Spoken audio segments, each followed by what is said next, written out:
태초에 하나님께서 천지를 창조하시고 세상에 하나님의 나라인 에덴 동산을 세우셨어요.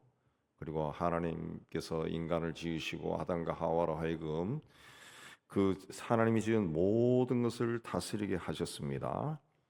예, 하나님의 나라가 임한 그 에덴 동산에는 하나님으로부터 생명이 흘러들어서 거기는 죄도 없고 타락도 없고 악도 없고 미움도 없고 질병도 죽음도 없는 곳이었습니다. 그런데 사탄이 아담과 하와를 선악과를 먹으면 하나님처럼 된다 그렇게 유혹했습니다. 하나님처럼 된다는 것은 하나님이 너희를 다스리는 것이 아니라 내가 스스로 내 인생의 주인이 된다 그 뜻이죠. 네가 네 마음대로 할 수 있다.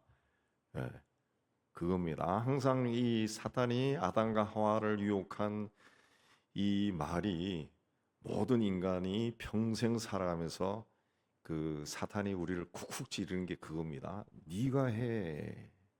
네가 하고 싶은 대로 해. 네 인생은 네 거야. 자유야. 자유. 그것도 못하면 어떻게 인생이 재미가 없어서 어떻게 사냐? 항상 사탄이 너가 해. 네가 해. 신이 준 거야. 그런 유혹을 합니다. 그래서 이제 결국 하나님께서 아담과 하와에게 주신 하나님의 통치에서 벗어나도록 유혹한 겁니다. 아담과 하와에게. 그래서 사탄 본인이 결국은 인간을 지배하려고 한 거죠. 그러나 아담과 하와가 하나님의 다스림에서 벗어나 자신의 힘으로 살기 시작하면서 그들의 후손인 그들 본인뿐만 아니라 그 후손인 인류가 하나님의 보호와 능력을 상실해 버렸습니다. 그리고 오히려 사탄의 종이 되어서 죄와 사망의 지배를 받으며 살게 되었습니다. 그래서 세상에 죄가 들어와서 서로 미워하고 폭력, 살인, 모든 전쟁 이런 것들이 막 일어나게 되죠. 그리고 때가 되면 죽습니다. 그리스도께서 육신을 입고 이 땅에 오시기 전 수천 년 동안 사탄은 온 세상을 다니며 사람들에게 세상 풍습과 그들의 욕망을 따라 살도록 유혹했습니다. 그래서 인간은 죄와 사망에 얽매여서 살게 된 겁니다. 자, 이렇게 하나님이 창조하신 하나님의 나라가 철저하게 파괴되어 버린 겁니다. 이제 사람의 힘으로는 회복할 수 없는 상태에 이르렀어요. 그래서 하나님의 때가 되었을 때 하나님이 친히 육신을 입고 이 땅에 오셨어요. 갈라디아 4장 4절에서 5절에 보면은 이것을 때가 참에 하나님께서 그 아들을 보내사 여자에게서 나게 하시고 율법 아래에 나게 하신 것은 율법 아래에 있는 자들을 속량하시고 우리로 아들의 명분을 얻게 하려 하십니다. 율법 아래에 나게 하셨다라고 하는 것은 이 율법이 뭡니까? 죄에서 벗어나기 위해서 법을 지키는 거죠. 그 율법 아래 나게 했다는 거죠. 죄 아래 나게 했다는 거죠. 그렇게 해야 율법 아래 사는 사람들을 속량할 수 있기 때문에 그렇게 하셨다는 거죠. 예수님은 아담을 통해 유전되던 죄의 사슬을 끊기 위해 성령으로 잉태하셔서 세상에 오셨습니다. 자, 세상에 오신 예수님은 인간의 한계, 곧 시간과 공간 안에 살았지만은 죄가 없었어요. 그래서 예수님에 의해서 이 땅에 하나님 나라가 이제 싹이 나기 시작, 하나님 나라가 시작이 된 거죠. 이후 예수님은 사탄과 죄와 죽음의 권세에 사로잡힌 아담의 후손인 인류를 구원하기 위해 십자가에서 대신 제물이 되셨고 죽음의 권세를 이기고 사흘 만에 부활하셨습니다. 성경을 읽어보면 예수님은 공생의 초기부터 하나님 나라를 전파하셨습니다. 하나님 나라를 또 가르치셨어요. 하나님 나라가 어떤 것인지 보여주셨습니다. 그래서 예수님의 비유가 다 하나님 나라입니다. 하나님 나라. 예수님은 하나님 나라는 말에 있지 않고 오직 능력이 있다는 말씀대로 능력으로 귀신을 추방하고 병을 고치고 사람들에게 하나님 나라가 어떠한가 보여주셨어요. 그리고 주님은 우리가 기도할 때 우리 필요를 구하기 전에 먼저 하나님 나라가 임하도록 구하라고 하셨습니다. 그래서 유명한 마태복음 6장 33절도 먼저 하나님 나라와 그 의를 구하라 그랬잖아요. 그러면 너희가 필요한 모든 것을 다 주실 것이다 약속했습니다. 자, 나라가 되기 위해서는 국민이 있고 영토가 있고 주권이 있어야 됩니다. 우리가 일제 시대를 못 잊는 것은 그때는 주권이 사라진 거예요. 주권이. 네. 대한민국에는 한국이라는 백성이 있습니다. 그리고 한반도와 그 부속 도서로 하는 영토가 있고 또 국민에게는 주권이 있어요. 우리나라는 우리가 다스리는 거죠. 근데 성경이 말하는 나라에서 가장 중요한 것은 주권, 누가 다스리느냐 하는 것입니다. 그래서 사울이 다스리면은 사울의 왕국이고 다윗이 다스리면은 다윗의 왕국이에요. 왕국의 주인은 왕입니다. 왕입니다. 왕국은 그가 다스리는 곳이. 예수께서 보리떡 5개와 물고기 2마리로 5천여 명의 사람들이 배불리 먹고 12강주리가 남았습니다. 그 이적을 목격한 백성들이 요한복음에 보면은 예수님을 왕으로 세우려고 했습니다. 그러나 예수님이 피하셨어요. 왜냐하면 하나님의 나라는 사람들이 아니라 하나님의 방법과 하나님의 뜻으로 세워지는 나라이기 때문에 그렇습니다. 하나님 나라는 사람들이 생각하는 것처럼 세상 나라 그것이 아니라 예수 믿고 구원받은 사람들로 이루어지는 나라라는 거죠. 그 나라의 왕은 하나님이십니다. 하나님. 그래서 예수님을 표현할 때 왕 중의 왕이다. 그렇게 이야기하죠. 주님이 통치하는 나라가 하나님 나라예요. 하나님 나라. 그 하나님 나라가 세상에 충만하게 임하도록 구하라 그랬어요.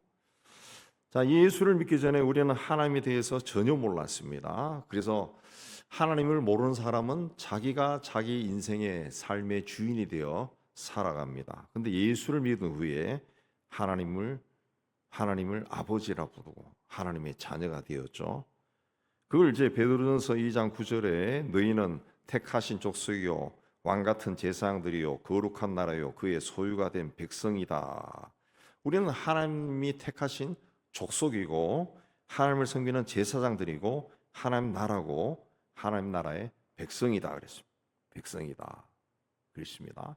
다 이 하나님 나라입니다. 다 하나님 나라. 예수께서 갈릴리 해변에 있는 가버나움이라는 마을에 들어가셨을 때 로마의 한 백부장이 다가와서 주님 내 종이 중풍병에 걸려서 굉장히 괴로워합니다 그랬습니다. 로마의 백부장이 예수님을 주님이라 부르며 간청한 겁니다. 그러자 예수님은 내가 가서 고쳐줄게 그랬습니다. 그러자 그때 백부장이 뭐라 그랬습니까? 나도 남의 수하에 있는 사람이고 내 아래에도 부하들이 있는데 이 부하들어 가라 그러면 가고 오라 그러면 옵니다. 예. 또 내 종들에게 이거 해라 그러면 합니다. 그랬습니다. 군인인 백부장은 상관이 오라 하면은 오고 가라 하면 가는 것이 세상의 이치라고 그렇게 말한 겁니다.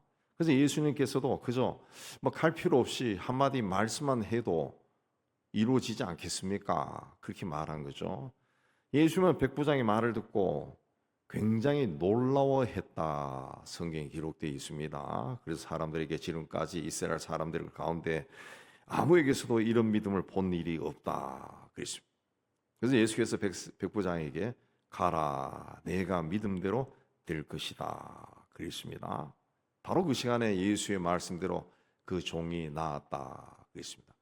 하나님 나라가 이루어지도록 우리가 기도할 때 우리가 그런 믿음을 가져야 됩니다. 그런 믿음. 이 백부장의 믿음을 가져야 되는 거죠. 예수님이 지금 여기서 말씀하시면은 저쪽 부산에 있는 내 친구가 병에서 나을 줄 믿습니다. 하나님 나라 아니야. 부산까지 다 하나님 나라. 믿습니다. 그 믿음을 가지라고 이 백부장의 비유가 나온 겁니다. 제 나라는 최고 권력을 가진 왕의 명령이 이루어지는 곳이죠. 그 명령대로 사람들이 가기도 하고 오기도 합니다. 우리나라도 대통령이 한마디 하면은 정책이 바뀌어요. 이렇게 되기도 하고 저렇게 되기도 하고 막 바뀌죠. 그 왕국 하나님 나라도 마찬가지입니다. 왕국이 마찬가지. 그 하나님의 명령대로 병든 사람이 낫는 거예요. 만약에 그 명령을 듣지 않으면 그 사람은 그 백성이 아닙니다. 요한복음 1장 10절 이하에 보면은 세상은 예수님으로 말미암아 지어졌고 세상의 주인은 예수님이다 그랬습니다. 근데 세상에 예수님이 오셨지만 예수님을 알아보지 못했고 예수님이 자기 땅에 왔지만은 백성이 영접하지 않았다 그랬습니다. 예수님이 자기 땅에 왔다 그랬어요. 자기 땅. 근데 백성들이 영접하지 않았다는 거죠. 예수님이 세상을 지으셨는데 땅을 지으셨는데 그 땅에 사는 백성들이 주인을 받아들이지 않고 주인의 말씀을 듣지 않았다는 거죠. 그러면은 그 사람들은 그 주님의 백성이 됩니까? 안 되죠. 그래서 이어서 나오는 말씀이 요한복음 1장 12절 유명한 말씀, 영접하는 자, 곧 그 이름을 믿는 자들에게는 하나님의 자녀가 되는 권세를 주셨으니 그랬어요. 자, 하나님이 지으신 땅에 살면서 하나님의 말씀을 듣지 않는 사람은 하나님의 백성이 아니라는 거예요. 하나님의 말씀을 받아들이는 사람만이 하나님의 백성이고 그들이 하나님의 자녀가 되어서 권세를 누린다 그랬어요. 자, 누구의 다스림을 받느냐에 따라서 다스림을 받는 자의 나라가 됩니다. 하나님의 다스림을 받으면 하나님의 나라가 되고 세상의 지배를 받으면 세상 나라가 되는 거예요. 일본이 지배하면 일제 식민지가 되는 거죠. 선한 뜻의 다스림을 받으면 선한 나라가 되고 악한 뜻의 지배받으면 악한 나라입니다. 예. 민주주의의 지배받으면 민주 국가가 되는 거고 사회주의, 공산주의의 지배를 받으면 공산 국가라는 거죠. 욕심의 지배받으면 욕심이 많은 나라가 되는 거고 사랑으로 다스림 받으면 사랑이 많은 나라가 됩니다. 육의 지배를 받으면 육의 지배고 영의 다스림을 받으면 영의 나라가 되는 거죠. 자, 그러니까 우리는 우리가 다스림을 받는 그 나라의 백성이라는 거죠. 그 나라의 백성. 내가 하나님의 다스림을 받으면은 하나님 나라의 백성이 되는 거죠. 예. 내가 자 나라가 임하옵시며라고 기도해라 그랬습니다. 나라가 임하시오며 이 원문에 따른 그 정확한 번역은 당신의 그 나라가 오게 하시오며입니다. 당신의 그 나라가 오게 하나님의 그 나라 하나님의 그 나라가 오게 하세요. 오게 해달라. 그렇게 기도해라. 하나님 나라는 말씀대로 왕국입니다. 왕국은 왕이 다스리는 곳입니다. 하나님 나라는 하나님이 왕이 되어서 다스리는 모든 영역입니다. 나라가 임하다 했을 때 임하다는 나타난다는 겁니다. 또 가져온다 그런 뜻입니다. 나라가 임하옵시며 그러면 하나님 나라가 나타나게 해달라는 거죠. 하나님 나라가 다 나타나게. 그리고 저쪽에 있는 하나님 나라가 이쪽으로 가져온다. 하나님 나라가 저 멀리 떨어져 있었는데 하나님 나라가 우리 가정에 하나님 나라가 되게 해주세요. 그러면은 우리 가정에 하나님 나라가 가져오는 겁니다. 하나님 나라가 임한 겁니다. 임하는 거예요. 가져온다. 하나님 나라가 임해서 우리 집안이 하나님 나라가 되는 거죠. 예. 예수님이 이렇게 기도하라라고 하는 것은 하나님이 왕이 되어서 다스리는 곳이 되도록 기도하라는 그런 뜻입니다. 예. 예수께서 이 세상에 오셔서 처음으로 하셨던 말이 때가 찼고 하나님 나라가 가까이 왔으니 회개하고 복음을 믿으라 그랬습니다. 예. 예수님은 하나님 나라의 복음을 위해서 보내심을 받았다. 그리고 온 갈릴리를 다니며 회당에서 하나님 나라 복음을 전파하셨다 그랬습니다. 하나님 나라, 하늘나라라고 하는 단어들이 복음서에 굉장히 많이 나옵니다. 굉장히 많이 나옵니다. 한 100번 정도 나오는데 하나님 나라가 복음의 핵심이에요. 예수께서 비유할 때 하나님 나라가 어떤 건가에 대해서 가르쳤다. 그게 나오죠. 예수님 말씀하신 하나님 나라는 이제 세상에서 자라갑니다. 원래 세상은 하나님이 창조하신 하나님 나라였어요. 근데 이 하나님 나라에 죄가 들어와서 오염이 되었어요. 그래서 사람들이 하나님의 다스림을 거부한 거죠. 그래서 하나님이 사람을 다스리는 것이 아니라 사람이 사람을 지배하는, 사람이 사람을 지배한다라고 했을 때는 사람을 조종하는 악한 영이 있는 거죠. 예, 사단이 지배하는 그런 나라가 되어버린 거죠. 그래서 죄가 막 들끓는 그런 나라가 세상이 되어버린 거죠. 그 복음은 그래서 하나님 나라를 회복하는 운동입니다. 그렇기 때문에 이거는 사람의 지혜와 능력으로 하는 것이 아니라 그 주님의 생명이 들어와야 되는 겁니다. 주님의 생명. 주님의 생명은 어떻게 들어오냐? 자기가 죄인임을 인정하고 예수를 영접하는 것이 영접하는. 이거는 인간의 능력으로 할 수 있는 것이 아니라 성령의 능력으로 되는 겁니다. 그러므로 우리가 늘 성령으로 충만해야 되고 또 누구에게 전도할 때도 성령으로 충만한 상태에서 복음을 전하고 그렇게 해야 됩니다. 자, 나라가 임하옵시며 우리 삶에서 하나님 나라가 이루어지기를 기도하는 겁니다. 사탄이 지배하는 모든 곳에 하나님께서 임재하셔서 하나님이 다스리는 곳이 되게 해달라고 중보하는 겁니다. 죄의 통치와 굴레 아래 놓여있던 사람이 하나님의 다스림 아래 들어오게 하는 겁니다.